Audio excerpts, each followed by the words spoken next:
to go to Philip Palmer, standing by with a look at the timeline that we're talking about here. Yeah, Rob mentioned it, and a lot of Shohei Ohtani's statement kind of falls in line with this timeline. If you look back, this all began on Monday, March 18th, which was overnight into Tuesday. And that's when ESPN and their reporters first made contact about wire transfers that accumulated to about $1 million.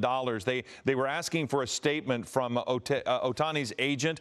Eventually, Ohtani, later that day, that was Monday afternoon, they hired a crisis communications spokesman, and that person says that they told ESPN that Ohtani did pay debts on behalf of Ippei Mizuhara. Now, that matters because then 6:05 our time, the Ohtani spokesperson confirmed the gambling debt of about $4.5 million. Then at 7:30, Mizuhara gave a 90-minute interview from South Korea with ESPN reporters, and that's when he said that Ohtani had paid off his debts. Then you move on into Wednesday.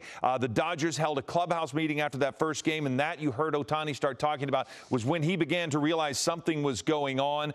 At 8:32 on Wednesday, our time, an Ohtani spokesperson had actually encouraged ESPN to not run the story because they said Ippei is lying. So that's what Ohtani was talking about in his statement, where he was beginning to understand that he was not getting all of the information. We're led to believe by some of Ohtani's spokespeople that the only information, the only communicator here was Mizuhara. So he was basically saying to Ohtani one thing and then telling the Dodgers and the public something else. That is the allegations made by Ohtani's people. His lawyers then issue a statement to ESPN at 11 a.m. on Wednesday, our time, that's when we first started to hear that in the course of responding to recent media inquiries, we found out that Shohei had been the victim of massive theft. We're turning the matter over to authorities. Then later, at about 11:30 on Wednesday, that's when the Dodgers fired Mizuhara. And then at about 1 o'clock, 12:55 on Wednesday, ESPN actually reached Mizuhara by phone, and he admitted at that moment that he had lied the previous day. In his interview, he starts to walk back what he said,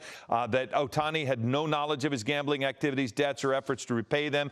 And then at 1:13 on Wednesday, the Ohtani spokesperson says that Mizuhara had been controlling the information to Ohtani. And then again, he was also giving his narrative, his version to anyone who was interviewing him. But again, as Rob just mentioned, Colleen and Ellen, this statement from Ohtani started with, "I've never bet on baseball and I haven't ever used a bookie," and it ended with basically the same thing. And that he also pointed out that Ippei never told the representatives of the inquiry of the media. So that timeline gives you a little bit of an idea as to why this was so confusing, and it really fell in line closely whatever Shohei Ohtani's statement said this afternoon that you saw live here.